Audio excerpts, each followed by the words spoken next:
This episode is brought to you by The Skeptical Buddha, The Tao of Science, my book, which is a thoughtful discourse on Eastern philosophy and how it helped birth ideas required for science and skepticism and the way it fell behind in the face of new evidence. This book discusses the long history of both philosophies as well as the tenets and variations within the varying sects, along with psychology and our own natural biases. It discusses how to counter our natural biases using science and the underlying concepts of meditation and mindfulness, a more complex understanding of how science operates than most of the public understands, and why it is the best tool we have to discover truth and reality, as well as philosophical ideas we might embrace as technology progresses. The material is packaged in a way that the average person can understand, with rich illustrations to draw the reader in and feel at peace.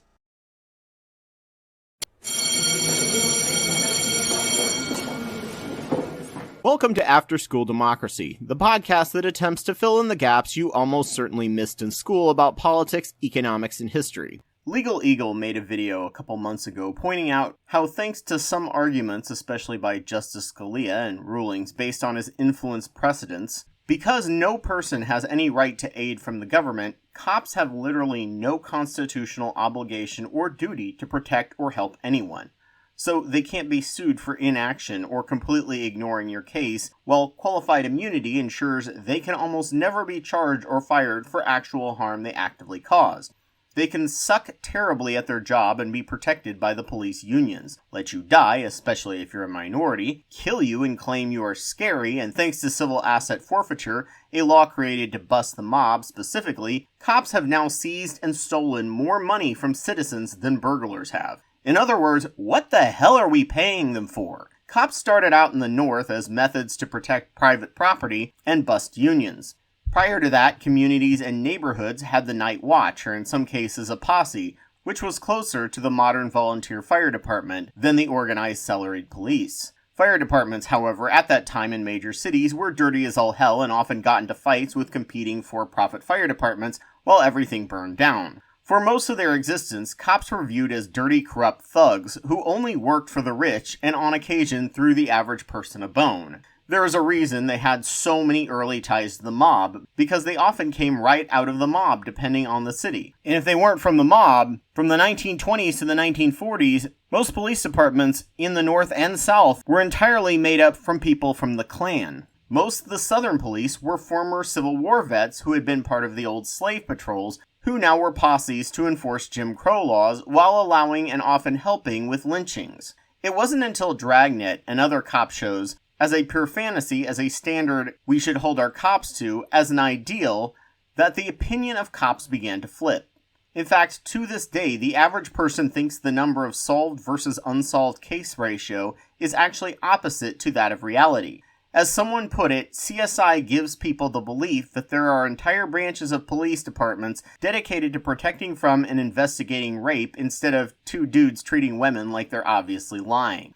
But that propaganda has worked wonders along with other forms such as Officer Friendly. Andy Griffith was literally an ideal to strive for, while Barney Fife was a parody of how cops actually functioned for the most part at the time. And up until 1980, many police departments were using literal torture to get forced confessions so it looked like they were catching more bad guys than they actually were, meaning they grabbed often innocent people off the streets, mostly by skin color, and let the actual criminals go free. After they had a big blow-up about that, they shifted to psychological torture, such as sleep deprivation and stress positions, that were still taught to cops until 2017. And you know that knowledge and those tactics haven't been lost in most cases. In many places among lawyers, there is a joke about cops testifying in court, referred to as testifying, because they are so often actively lying when investigated, but are well protected from perjury. In many civilized countries, cops cannot lie to you to try and get information or a confession. Here it's just another Tuesday, which is why you must shut the hell up in the presence of a cop, or they can get you for literally anything, and trick you into giving damning information even if you're 100% innocent, if they can twist your words right. Planting evidence is insanely common as well, but since there's little oversight, they can easily keep some seized contraband and find it on people, giving them cause for arrest, especially if they know the person doesn't have the money to hire a lawyer to defend themselves properly. Add to this the warrior training created a guy with little expertise on actual police encounters he literally dubbed killology, and created the warrior training that, using a few anecdotes, scared cops into thinking all civilians were out to get them, and any routine traffic violation could end up with them dead. And so they were convinced that shooting first and asking questions later at any sign of potential threat was the best strategy to ensure you got home every night. Cops literally have less chance of getting shot in the line of duty than a child going to school right now. They aren't even in the top 10 most dangerous jobs, and their death rate is way more likely to be from traffic accidents than being shot. In fact, that dang dad has shown that right now, to be a cop thanks to warrior training, you have to have PTSD to be ever hyper alert and see danger at every encounter, when the chances are way less if you aren't a complete dick about it. And that is really the biggest problem. They're trained from all accounts very well at the police academy to de-escalate, but what they learn there that involves the use of violence only accounts for roughly 4% of what they actually do. Then they most often get dumped on an individual bitter old cop for their rookie year who has all the power to decide if they pass or fail their rookie year. They are often told that de-escalation never works, and if they don't do literally every single thing they tell them to the point of abuse, they can't become full cops.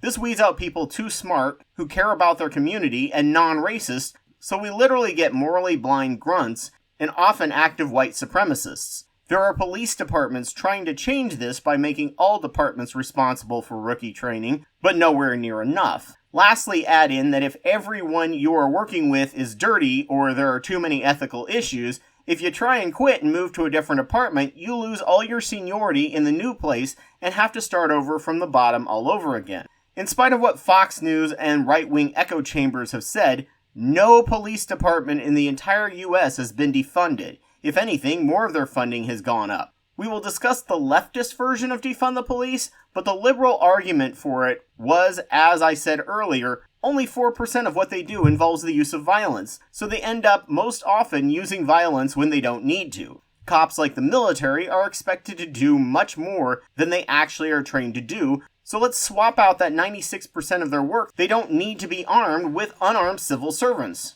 We can then keep them around for the 4% of work that does need potential use of violence to act as bodyguards for civil servants and, depending on the job, give the cop the ultimate say on the use of violence or the civil servant the ultimate say. Taking statements for crimes requires no guns. I and many people I know have had things stolen or our houses broken into. Cops showed up with guns to take our statement for insurance purposes and then looked at me like, "What do you expect us to do about it?" "Sorry, your stuff's gone." Easily could be done by people with zero weaponry. In most nations, traffic cops are not armed. This sounds like a terrible idea, but when did you last hear about a meter maid getting shot? Yeah, we want to kill them when they show up and they still give you a ticket, but that almost never happens. The same is true with traffic cops. Guns always escalate any situation. Always. In some situations, they are essential, but not in most. In Germany, they have many different departments of police, with only a few being armed. In Britain, it's similar. In Vietnam, they have 4 different police departments, only one being armed: traffic, day police, and coast guard, while the night police are armed. And this communist nation has a microscopic fraction of police violence and death of people in their custody than the US. If people know a certain group of people aren't armed, they are way less likely to get violent with them, especially if they know there is a higher sentence for attacking an unarmed officer. Nearly half of all shootings by police have involved someone with mental health issues they don't know how to deal with and spot for signs of. People in mental health hospitals, however, daily deal with these people with at max a taser and most often with their own hands. Pairing them up with a cop and giving them equal or complete veto power on an armed cop's actions would cut police shootings in half by this metric. There is also the issue of over-policing. In most of the Soviet Union, you would hear about how persecuted religious people, especially Christians, were there. Other than under Stalin and later Andropov in the later 70s, where they had secret crime laws on religion, what was called persecution was the seizure of state church property that had a massive glut of corruption and monarchical greed. The only real oppression of religious people was over-policing. When there's a higher police presence in any area, there is a much higher chance that they will see crime happen. If the police policed rich neighborhoods as much as they do the poor, they would be busting rich people for way more drug use than the poor ones. However, you almost never see cops in rich neighborhoods. But they are thick as flies in poor neighborhoods because you can get a way higher arrest-to-conviction ratio thanks to insufficient legal defense, thanks to our poorly underfunded, constitutionally required public defenders. This ensures that the best they can get, even if they're 100% innocent, is to take a plea deal, which looks great on a cop's record, that is assuming they don't use psychological torture tactics. This cradle-to-prison pipeline has some neighborhoods so nihilistic and accepting that they're going to be put in prison at some point and come out hardened criminals that they wear it as a badge of honor and rite of passage to manhood, while there are police departments in places like LA that are literal gangs by all definitions, requiring protection money and threatening anyone who tries to report them with violence on their families.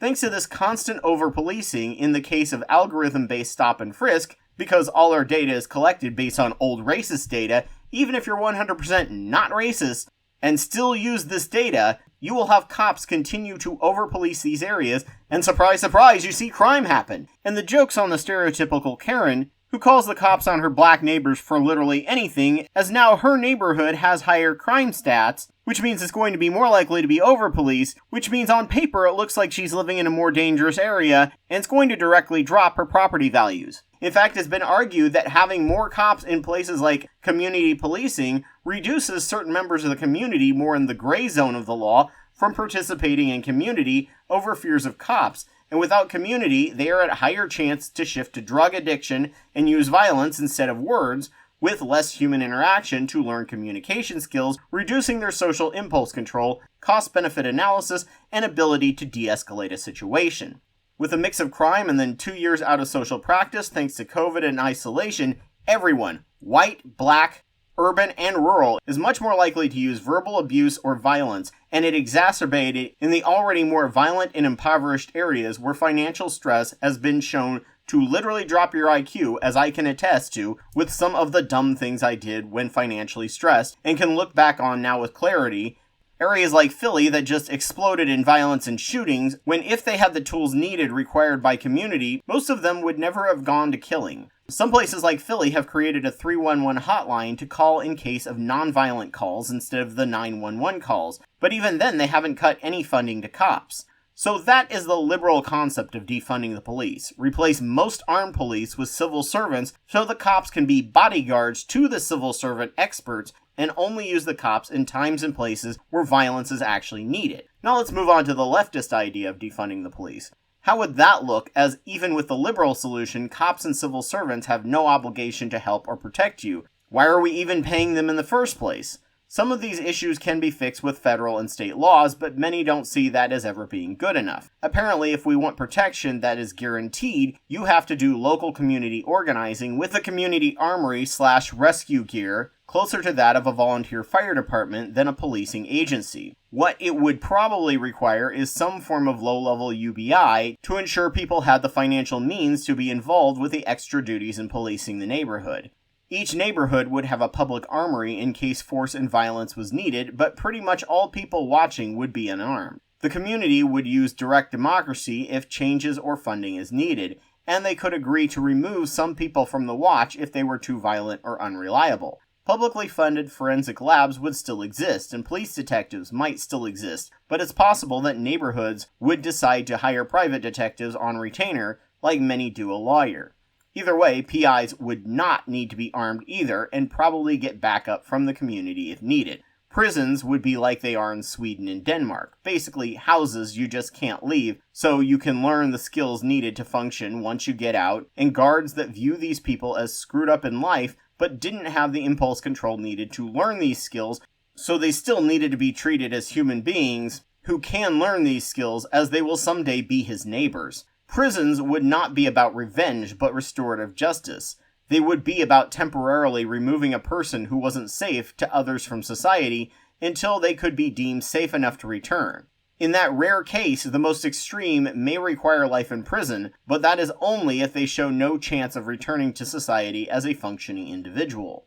Depending on the type of leftist, The FBI and state police could still function, but only as watchdogs to the local public watch there to protect the suspects from mob justice, or to facilitate prisoner transfer between jurisdictions or nationwide manhunts, but only if they had an independent oversight body and weren't allowed their own internal investigations that seem to always find themselves completely justified in any use of violence. Weird, huh? In fact, this should be the bare minimum of any police force of an independent oversight board, but the police unions act like the exact opposite of that, ensuring the most corrupt cops can get away with anything. Either system would be much better than what we have.